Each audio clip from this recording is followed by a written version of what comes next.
రైతులకు మేలు చేస్తామని అధికారంలోకి వచ్చిన జగన్ రెడ్డి దగా చేశారని జమ్మలమడుగు అసెంబ్లీ భాజపా అభ్యర్థి ఆదినారాయణ రెడ్డి విమర్శించారు. వైఎస్ఆర్ జిల్లా పెద్దముడియం మండలంలో రోడ్ షో నిర్వహించారు. కడప ఎంపీ తెలుగుదేశం పార్టీ అభ్యర్థి భూపేష్ రెడ్డితో కలిసి ప్రచారం చేశారు. ఈ సందర్భంగా ఆయన మాట్లాడుతూ ఎవడబ్బ సొమ్మని రైతు పట్టా పాస్ పుస్తకాలపై ఆయన ఫోటో వేయించుకుంటారని దుయ్యబట్టారు.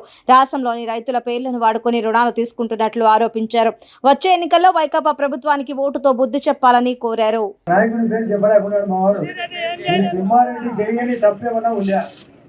అన్ని మోసాలు చేశాడు లేదా తిమ్మారెడ్డి చేశాడు లేదా అన్ని నీ పాసుకుడు వాడి అబ్బసం వాళ్ళ దగ్గర పెట్టుకోవడానికి జగన్ రెడ్డి ఇవి డీకేటీ పట్టాలు. జగన్ రెడ్డి ఏకంగా భూముల పేరు ఆయన ఫోటో పెట్టుకున్నాడు లేదా ఏం అతని అబ్బసమ్మా అతని సొంతసమ్మా ఎందుకు పెట్టుకున్నాడు? మీ అందరి పేర్లతో అతను లోన్ ఎత్తేదానికి లోన్ ఎత్తి లండన్కు దుబాయ్కి డబ్బు పంపేదానికి ఇష్టం వచ్చేట్టు అప్పులు చేశాడు అదే జగన్ రెడ్డి. ఒక్కసారి గమనించండి ఆయన మేనిఫెస్టో.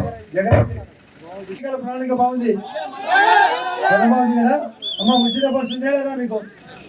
4,000 రూపాయలు పెన్షన్ ఉందే లేదా? అమ్మాయికి చిన్న అమ్మాయికి 18 సంవత్సరాలు నడితే 1,500 రూపాయలు డబ్బు ఉందే లేదా? 3 గ్యాస్ సిలిండర్లు ఉన్నాయి లేదా? 3 గ్యాస్ సిలిండర్లు. ఉచిత బస్సు ప్రయాణం ఉందే లేదా?